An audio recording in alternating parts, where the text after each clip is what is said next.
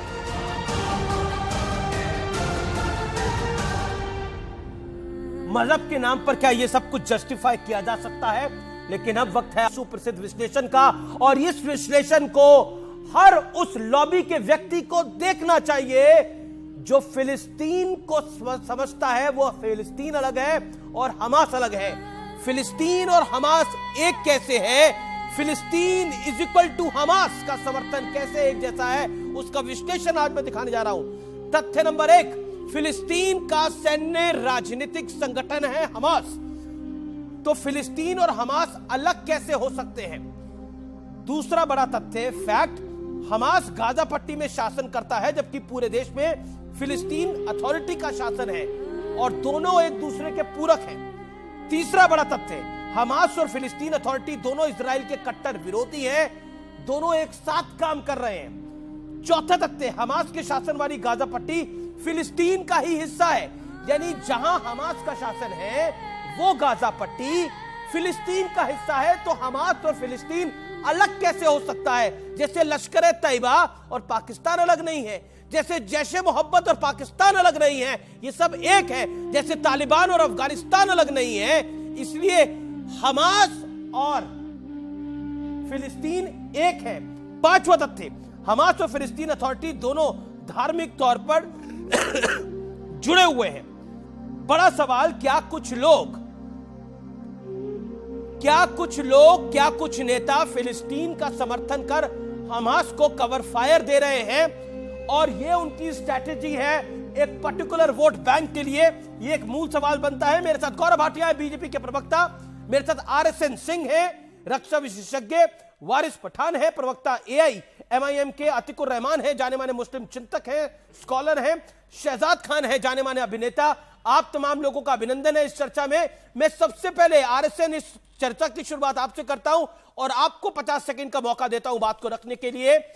Hamas और फिलिस्तीन अलग है, एक है, और अब जो कमांडर ने साफ कहा है कि हम तो शासन पूरी दुनिया में चाहते हैं, उससे तो बहुत चीजें सामने आ गई हैं। और जो बाइडेन का यह कहना कि छोटे छोटे बच्चों को मारा गया है वहां पर, जिसकी तस्वीरें इस समय हमारे सामने हैं, क्या कहना चाहते हैं? ये तो इंसानियत तो दूर दूर तक नहीं दिख रही है, तो हैवानियत को भी पार कर रहे हैं हमास के आतंकी। नहीं, सबसे पहली बात कि जो पैलेस्टीनियंस है वो 3 हिस्सों में बटे हुए हैं। वहाँ पे वेस्ट बैंक पे है, इधर गाजा में है और इजराइल के अंदर में है। इधर 22-23 मिलियन, उधर 22-23 मिलियन और 11 मिलियन बीच में, ठीक है ना जी। तो इसका एक वर्ग ने एक दहशतगर्दी हमला किया। आप इसको युद्ध का दर्जा नहीं दे सकते हैं। यह एक दहशतगर्दी हमला था जिसका बिल्कुल प्योर ऑब्जेक्टिव था लोगों को टेरराइज करना और किडनैप करना, और धीरे धीरे आईसिस की तौर पे, आईसिस ने इन्हीं से सीखा है। मैं ये भी बता दूं कि इन्हीं से सबने सीखा है। हमारे कश्मीरियों ने, हमारे यहाँ तो लोग कह रहे हैं आजादी की लड़ाई है ये हमास आजादी की लड़ाई लड़ रहा है। सर मैं तो तथ्य दे रहा हूं। ये गेट से जाते थे, वहां नौकरी करते थे, वापस आते थे। इनकी महिलाएं जो है, जब उनको डिलीवरी होता था तो वहां पे जाते थे। ये इजराइल के अंदर में ये क्या लोग ये बात कर रहे हैं और इसको युद्ध का कैसे दर्जा दे रहे हैं? ऑब्जेक्टिव क्या था? Was it to capture territory? इसका ऑब्जेक्टिव था हॉस्टेज बनाना और उनका एक एक करके हलाल करना, और वही हलाल आप देख रहे हैं। और ये आज से नहीं है। मैं तो कहा तो कि दुनिया में जितने ये, चाहे वो बोको हराम हो, आईसिस हो, चाहे कश्मीरी हो, चाहे हमारे हिंदुस्तान में सर तन से जुदा वाले हो, सब ने ओरिजिनली पैलेस्टीन से ही ये हमास जैसे ऑर्गेनाइजेशन से सीखा है। तो इसमें ताजुब की क्या बात है? वो तो यही सोचते हैं, या और आज से यही इनकी मानसिकता है कि हम जब भी किसी को, हम किसी बच्चे को ये करेंगे ना तो पूरा का पूरा मुल्क वो झुक जाएगा। और हकीकत यह है कि हर लड़ाई, हर ऐसे एक्शन के बाद इनका एरिया जो है वो सिकुड़ता जाता है। 48 में बड़े बहादुर सिकुड़ गया, उस 56 में और सिकुड़ गया, 67 में जिहाद फिर सिकुड़ गया, 73 में इससे भी बड़ा जिहाद, उससे भी ज्यादा सिकुड़ गया। और अब देखिएगा ये सारे, और जो आप बात कर रहे हैं ना कि हमारे यहां लोग, ऐसा जब थोड़ा टेम्पररी जब सक्सेस होता है ना कहीं भी जिहादियों का, तो हमारे यहां गजवाए हिंद का उमंग और तेज हो जाता है। फिर आप देखिएगा ये सब डेमोरलाइज की तरह घूमेंगे। बड़ा कहर हो रहा है जी, बड़ा कहर हो रहा है हमारे ऊपर में। ये देखिए क्या हो रहा है, ये देखिए, ये कुछ नहीं, ये एक नया, there is a renewed vigour as far as गजवाए हिंद इज कंसर्न। इनके साइकोलॉजी को समझिए सर, ये साइकोलॉजी को समझिए। मैं बहुत अच्छी तरह समझता हूं इनकी साइकोलॉजी को, इनके साथ लड़ भी चुका हूं, इनके साथ डील भी कर चुका हूं। जी, मैं वारिस पठान आपका रुख करता हूं। वारिस पठान, आप कह रहे थे वो तो आजादी की लड़ाई लड़ रहे थे, वो तो अपनी टेरिटरी को बचाने के लिए लड़ रहे थे, लेकिन वो तो 40 मासूम बच्चों को मार के आए हैं, वो तो औरतों को उठा के लेके गए हैं। और आतंकी कह रहा है हमारा मकसद बच्चों को भी रेप करना था और औरतों को भी रेप करना था। किस चीज को जस्टिफाई करने की कोशिश थी? Palestine is equal to Hamas, Hamas is equal to Palestine. अच्छा अमीश भाई, आपकी सवाल का मैं दो इसमें जवाब दूंगा। अमीश भाई, सुबह से थोड़ा दिल आहत है, दिमाग थोड़ा काम नहीं कर रहा है, तो मैं सोचा अमीश देवगन से बात करेंगे। वो तो देशभक्त है, इतना बड़ा नेशनलिस्ट, इतने बड़े एंकर है अमीश भाई। बात यह अमीश भाई कि अगर वारिस पठान सोच लो, किसी पाकिस्तानी क्रिकेटर छोड़ो, किसी पाकिस्तानी के गले में फूल हार पिनाएगा, शाल पिनाएगा, लड्डू खिलाएगा, डिस्को डांडिया करेगा, बलून देगा, तो आप तो मेरे को उसी वक्त एंटी नेशनल घोषित करके पाकिस्तान भेज देंगे जी। अब देशभक्त अमीश देवगन जी अहमदाबाद एयरपोर्ट के ऊपर पाकिस्तानी टीम उतरी, उसके सामने डिस्को डांडिया किया, फूलहार पिनाए, शाल पिनाया, लड्डू खिलाए, बलून दिए। अब उसका क्या करेंगे वो पाकिस्तान जो हमारे जवानों को शहीद करता जा रहा है? सब खामोश बैठेंगे। अब बात नंबर 2 अमीश भाई, अभी आपने कहा 40 बच्चों का नरसंहार कर दिया, आपके अल्फाज वापस लो और माफी मांगो, क्योंकि 2 दिन पहले एक वीडियो ऐसा आया, आप ही की तरह किसी पत्रकार ने डाला इसराइल में कि हमास ने 40 बच्चों के गले काट दिए, उनका नरसंहार कर दिया, कत्ल कर दिया। उस बात को जो बाइडेन यूएस के प्रेसिडेंट, उन्होंने कहा कि हाँ ऐसा हुआ, गलत हुआ। बाद में एक दिन बाद क्लैरिफिकेशन दिया इसराइल डिफेंस फोर्स ने कि ये फेक न्यूज है, इस तरह की कोई घटना घटी ही नहीं। तब जाके आज वॉशिंगटन से एक लेटर आया, प्रेम पत्र आया कि इस तरह की कोई बात नहीं हुई। तो फॉल्स प्रोपेगेंडा, फॉल्स एजेंडा चला के कब तक फलस्तीनियों का नरसंहार किया जाएगा? 2008 से लेकर अब तक 1.5 लाख फलस्तीनियों को मार दिया, जिसमें 30,000 नहीं तो मतलब वहां पर बच्चों का नरसंहार, वहां पर मैं कहता हूं चलो आपके अकॉर्डिंगली 40 बच्चों का नहीं हुआ, 4 बच्चों को हुआ, जिनके पालने दिखाई दे रहे हैं, जिनके मां बाप रोते हुए दिखाई दे रहे हैं। वहां पर औरतों को उठा के लेके गए, जिनकी तस्वीरें जारी करी। हमास वहां क्या कर रहा था? हमास वहां आतंक फैलाने गया था, यहां अपनी टेरिटरी बचाने के लिए गया था। किसी और की टेरिटरी में उनके बच्चों को मार के, उनकी औरतों को मार के, उनके लोगों को टेरराइज करना उनकी एक्टिविटी थी, ना ही अपनी टेरिटरी को बचाना। नहीं तो अपनी टेरिटरी में बैठते ना, गाजा पट्टी में वहां घुस के बैठे रहते, गाजा पट्टी में जहां बैठे हुए हैं सालों से, क्यों बाहर निकले वो?